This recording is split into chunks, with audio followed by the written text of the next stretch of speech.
Bonjour à tous, Tarek Salman, professeur de mathématiques. On va faire ce vidéo, le vidéo 8 sur la case de classe PAD 2. On va faire exécuter quelques programmes que j'ai déjà programmés sur la case de classe PAD. Pour faire ça, il faut entrer tout d'abord au menu programme. Voilà, les programmes que je vais vous exécuter, ce sont ici.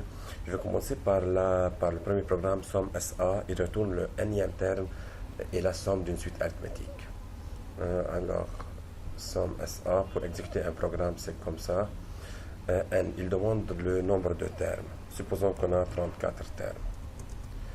Il demande le premier terme de la suite arithmétique, supposons que c'est 5. Il demande la raison de cette suite arithmétique, je vais supposer que c'est 3.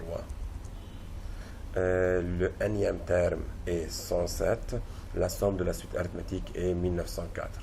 Alors, c'est comme ça qu'on peut faire ça. Maintenant, je vais vous montrer comment écrire ce programme. Pour faire ça, il est très facile. Voilà. Je vais vous montrer, mais quand même, vous devez arrêter la vidéo pour écrire ce programme. En fait, dans ce vidéo, je ne vais pas expliquer comment programmer, c'est juste comment exécuter des programmes.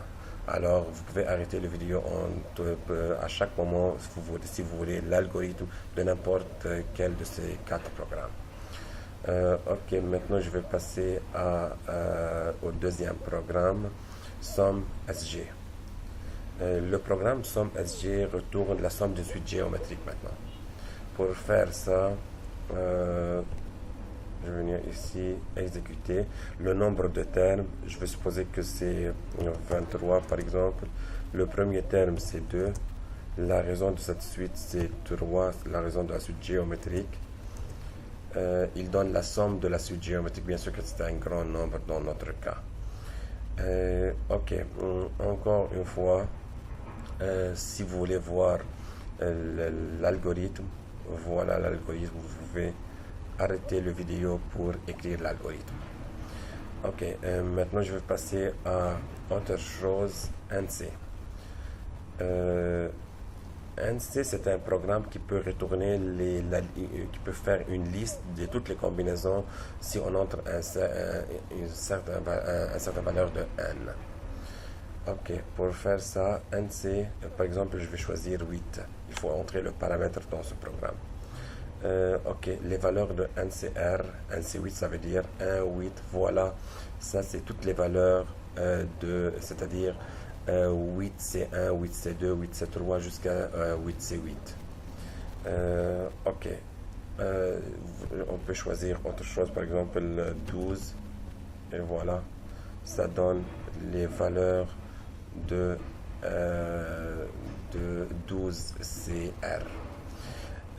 Ok, pour l'algorithme, voilà l'algorithme. Maintenant, si je veux entrer le dernier programme, algorithme de dichotomie. Ok, pour faire ça, il faut aller ici et choisir DI. Ok, il ne faut pas avoir un paramètre DI. Voilà, il faut entrer. Dans l'algorithme de dichotomie permet de donner un intervalle sur lequel cette fonction admet une racine unique.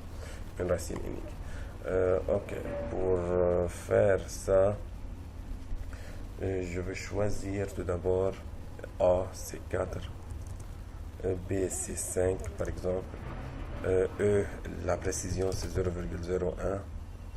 Il faut entrer la fonction, je vais entrer la fonction x 3 moins 5x 2 plus 2x moins 1. Ok. Dans les bornes de l'intervalle sont 4,99 et 5. Alors sur cet intervalle, cette fonction admet une racine unique. Ok, n'oubliez pas je vais vous montrer d'abord l'algorithme pour comment écrire l'algorithme de dichotomie sur la classe PAD. Ok, n'oubliez pas de checker mon website www.tariksalman.blogspot.com et merci beaucoup d'avoir visionné cette vidéo.